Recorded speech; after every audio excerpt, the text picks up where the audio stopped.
My name is Billy Ray Valentine. Greetings to each and every one of you. What's going on? Everybody listening in podcast world, everybody listening that's not in the chat, and everybody in the chat right now. What's going on? Got a question. How many of you guys are coming with me to Area 51? Come on. Come on. We've been talking about it all day. All right. I'm going to stand out there with a banner. This is TFR, a large banner, and I love alien shirt. Come on. I see you, Lucky. I see you in the chat. TFR Wookie. You got to come with me. Who else is in there? Blue Lights. Come on, you're coming with me. Everybody, like Tom Cruise in that movie that he did. You got to come with. That's actually Jason Bermas. Jason, you coming with me to Area 51? You know what? I don't think I'm gonna get hit with the sound weapons, brother. I think I'm gonna stick back. I think that anybody that thinks they're gonna get in there, you know. I applaud everybody trying to figure out what's really in there. I'm reading a fascinating book by Annie Jacobson called Area 51, about a third of the way through it. She's also done books on DARPA and Project Paperclip, really fascinating stuff.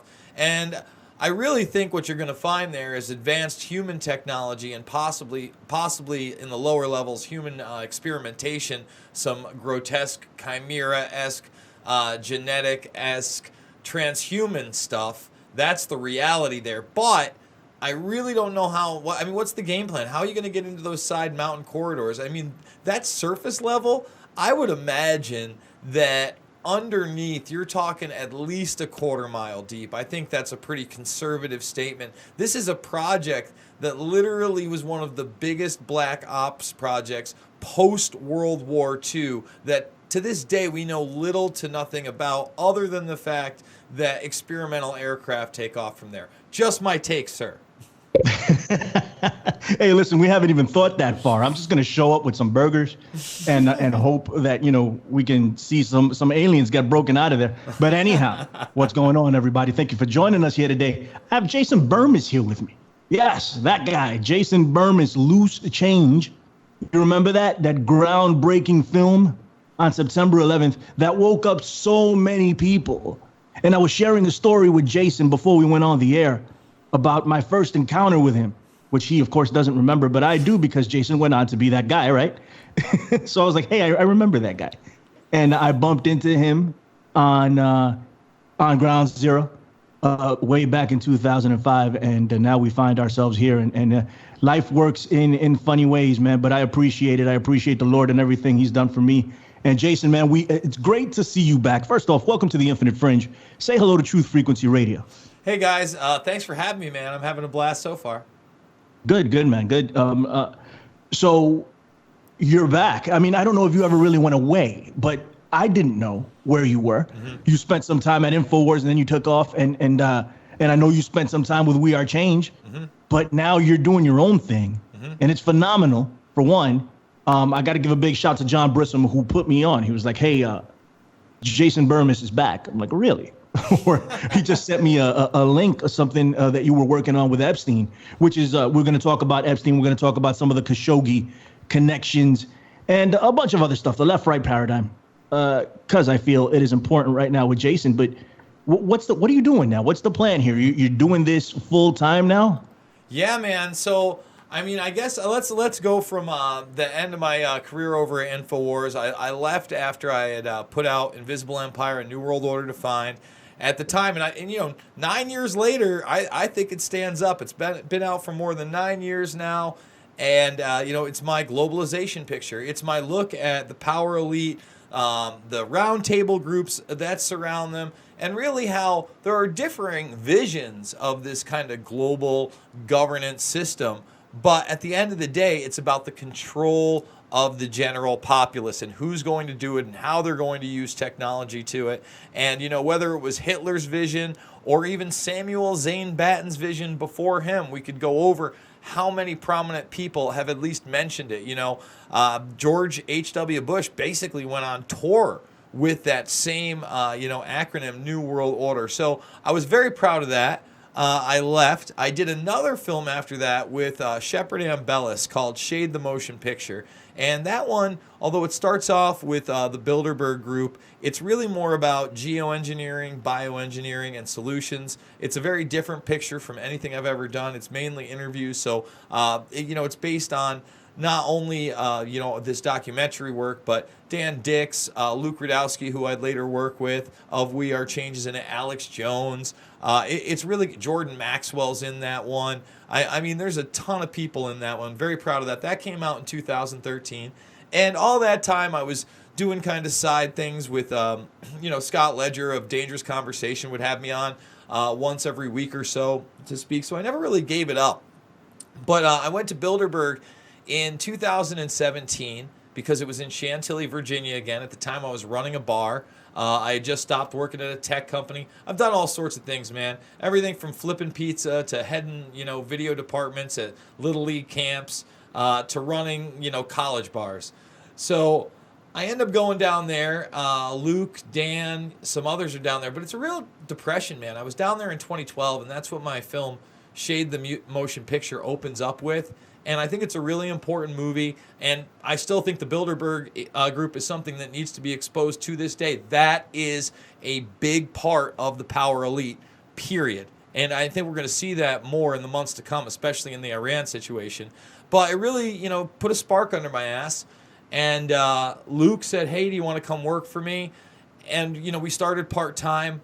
I went part-time or full-time with him in March. A little over about a year and a half plus ago. It was almost 15, 16 months in. And unfortunately, with all the demonetization, et cetera, it was tougher to make a living. So I said, you know what, I guess I'm going to have to try to do this on my own.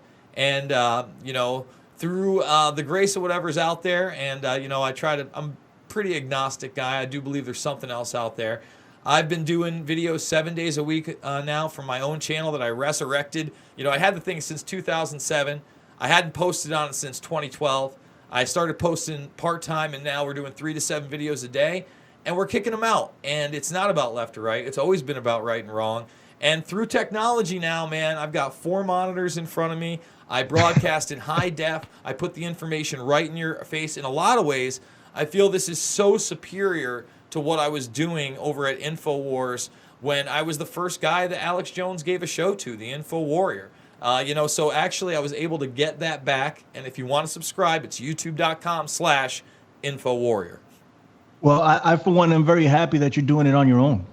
Not to say that you had any chains on you back then, but you can do whatever it is you want to do right now.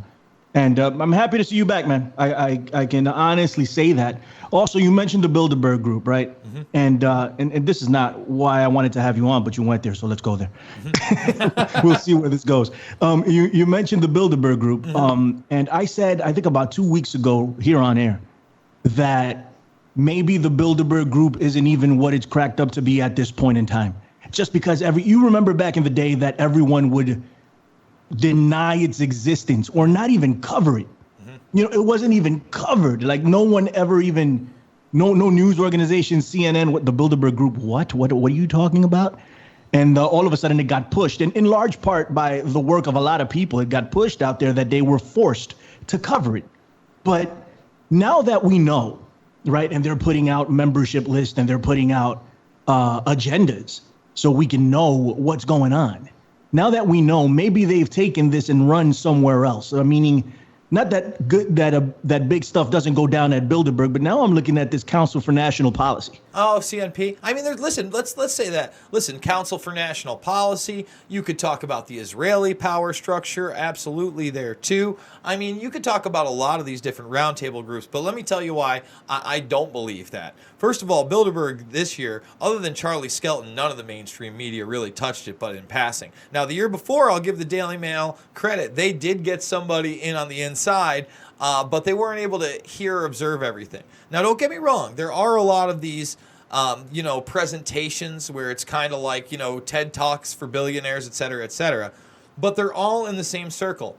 And let me give you an example. Pompeo goes there to meet Kushner, right? 2 huge players in the Trump administration. Thiel, another huge player in the Trump administration. No one talks about. He's the technology advisor to the president. Okay, and he's on the board there. Kissinger still making it out there. I mean, at literally 99 years old. It's incredible. And then you have Pompeo not on the list, but then C-SPAN covers him coming into Switzerland, and the headline, they played it live for 40 minutes, that he was coming in for Bilderberg. He then goes on a boat with the Bilderberg members because they did it on such short notice. There could really be no big, like an alternative media. They also held it in a place that was extremely expensive. They go to a castle where he gives a speech on foreign policy, aka Iran, in the midst of, we had these smaller things where 4 different tankers had exploded. They said they were drones, but no loss of life and no loss of oil.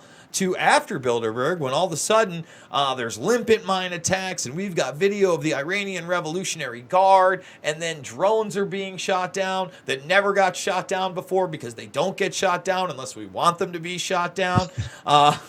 So I would contend, no, first of all, that is, to me, one of the absolute apexes